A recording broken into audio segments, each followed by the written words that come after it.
What if I told you some of the most recognizable names in entertainment, pop culture, and history once stood on the world's most competitive athletic stage and won? Not just competed, not just showed up. They won gold. They shattered world records. And then, for some of them, the story got even stranger. Because becoming an Olympic champion doesn't always lead where you think it will. Some went to Hollywood. Some became political lightning rods. One had their medals ripped away, then given back decades later. And one quietly carried a secret so heavy, winning might have actually made it worse. These are 10 celebrities who won the Olympics, and the stories behind those wins that most people have never heard in full. Number 10, Jim Thorpe, the man they erased. Before we get to the flashy names and modern scandals, we have to start here.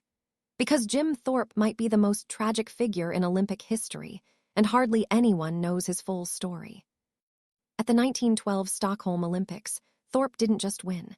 He dominated two of the most grueling multi-event competitions in sports, the pentathlon and the decathlon, and did it with a physicality that left other athletes speechless.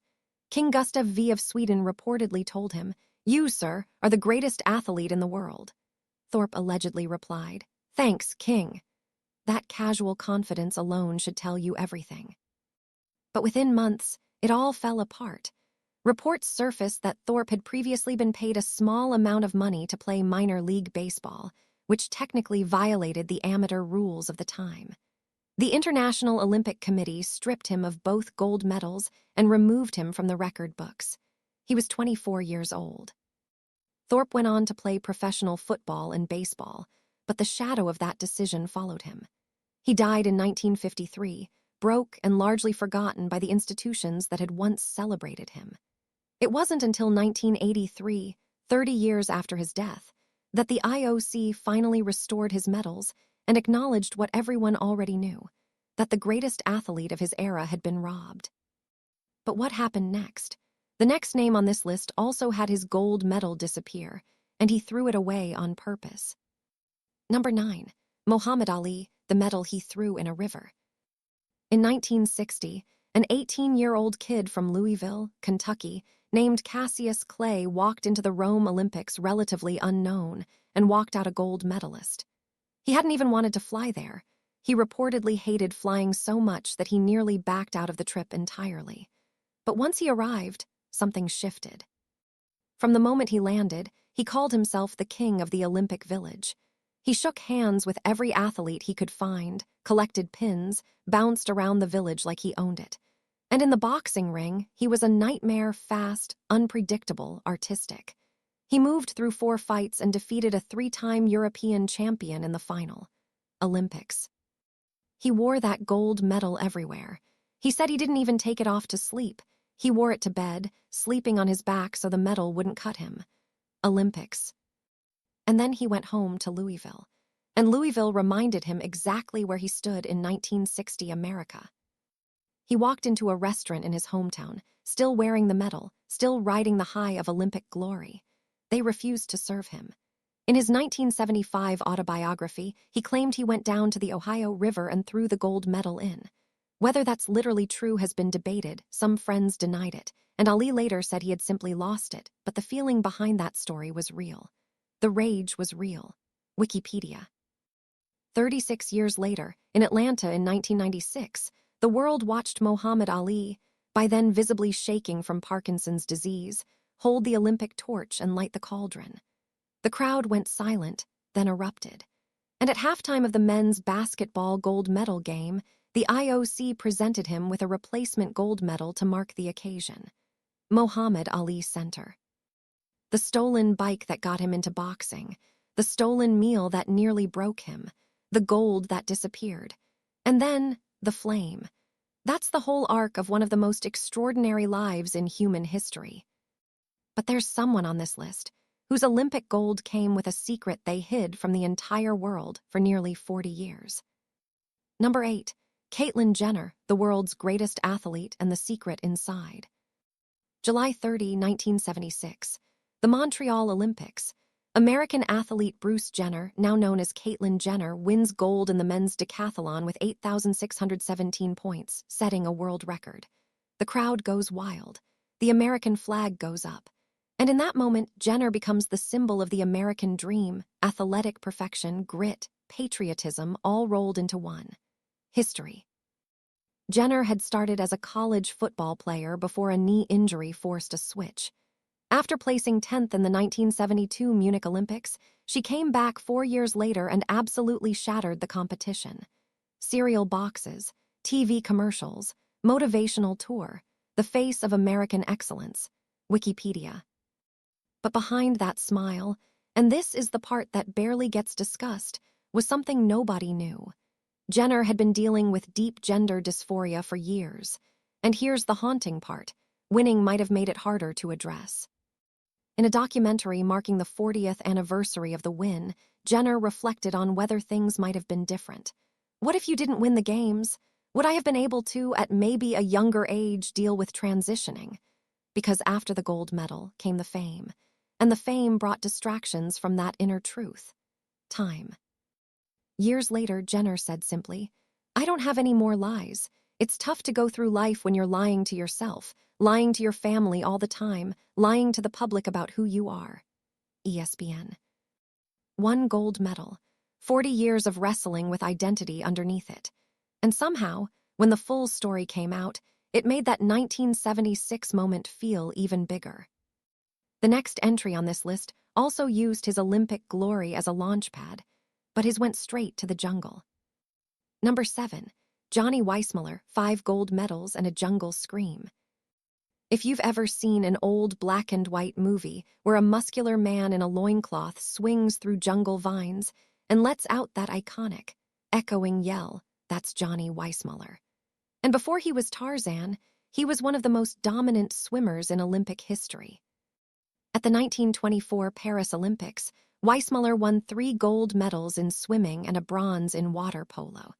4 years later in Amsterdam, he added 2 more swimming golds, and over his career set 67 world records. Golden Globes.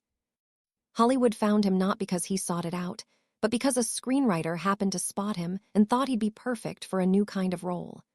During an informal screen test, producers simply asked if he could climb a tree and carry a woman. He said yes to both and got the part. The first Tarzan film in 1932 became one of the biggest hits of the year. He went on to make 12 Tarzan films in total. Golden Globes. 5 Olympic gold medals, 12 Tarzan movies, 67 world records.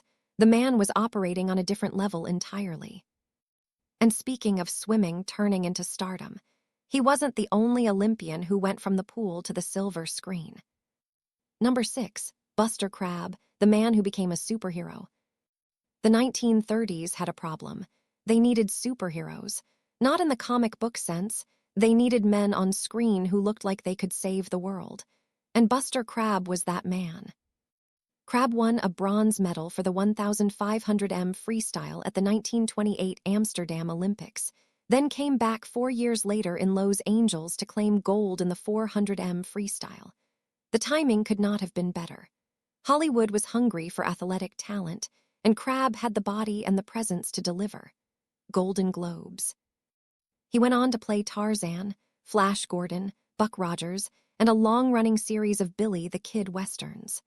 For an entire generation of kids in the 1930s and 40s, Buster Crabbe was the face of adventure and heroism on screen. What most people don't know is that it started in a swimming pool with a stopwatch and an Olympic gold medal. What comes next, though, is a story that proves you don't need a gold medal to make your mark. Sometimes silver is enough. Number 5. Harold Sakata, the villain the world loved to fear. Harold Sakata didn't win gold. He won silver in weightlifting at the 1948 London Olympics. But what he did with his athletic career afterward earned him a kind of immortality that most gold medalists never achieve. Sakata went on to play the villainous, bowler hat-throwing Oddjob in the 1964 James Bond film Goldfinger, facing off against Sean Connery. Oddjob didn't speak a word in the entire film, but became one of the most iconic henchmen in cinema history. That silent, immovable, terrifying presence, built in an Olympic weightlifting hall. Golden Globes. Sometimes the path from athletic greatness to legend runs through the villain's corner.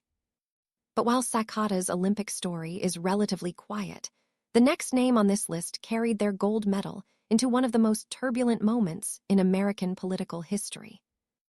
Number 4. Rafer Johnson, gold medal in the room when history changed. Rafer Johnson is one of the more quietly extraordinary figures on this list.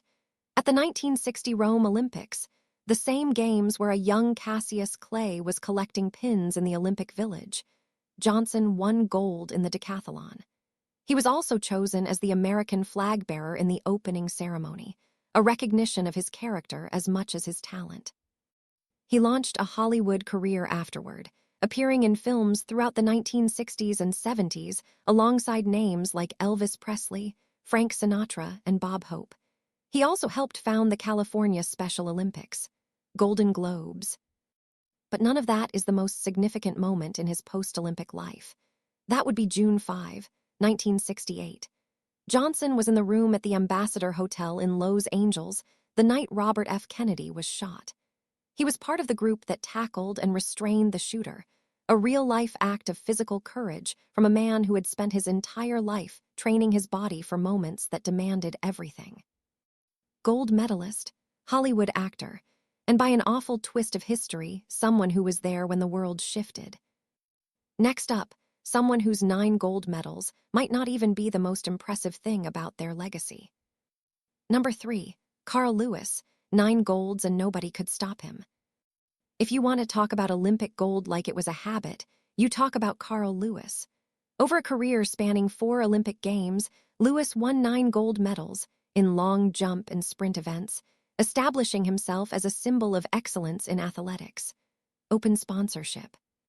He won 4 golds at the 1984 Los Angeles Olympics alone, matching Jesse Owens' legendary 1936 feat. Then he came back and won more. At the 1996 Atlanta Olympics, at age 35, when most sprinters have long retired, he won his 4th consecutive long jump gold. 4 consecutive Olympics, same event, gold every single time. Lewis crossed over into music, released albums in Europe where he found a surprisingly enthusiastic audience, appeared in commercials, and became a vocal advocate for clean sport and anti-doping. His influence on track and field is still felt today in the way athletes train, compete, and carry themselves publicly. 9 gold medals, and he made it look at times almost effortless. But there's one name on this list who did something even more staggering under pressure, in a place and a time where the stakes were so much bigger than a medal. Number 2, Jesse Owens, 4 golds under Hitler's watch. The year was 1936. The Games were in Berlin. Adolf Hitler had transformed the Olympics into a showcase for Nazi ideology, a stage to prove the supposed superiority of the Aryan race to the watching world. And into that charged, dangerous, politically loaded arena walked a black man from Alabama named Jesse Owens. Owens won 4 gold medals at the 1936 Berlin Games and set 2 world records. He won the 100 meters, the 200 meters, the long jump, and the 4x100 relay. In front of crowds that included the Nazi leadership, he made the entire ideology of racial superiority look like exactly what it was, a lie. Sports management degrees. But here's what the textbooks often skip. What happened when Owens came home? The United States, the country he just represented and brought enormous glory to, did not throw him a White House reception. President Roosevelt never sent him a telegram. Owens reportedly said later that Hitler had at least acknowledged him with a wave. The American president ignored him entirely. He spent the following years in financial difficulty, at one point racing against horses at exhibitions to earn money.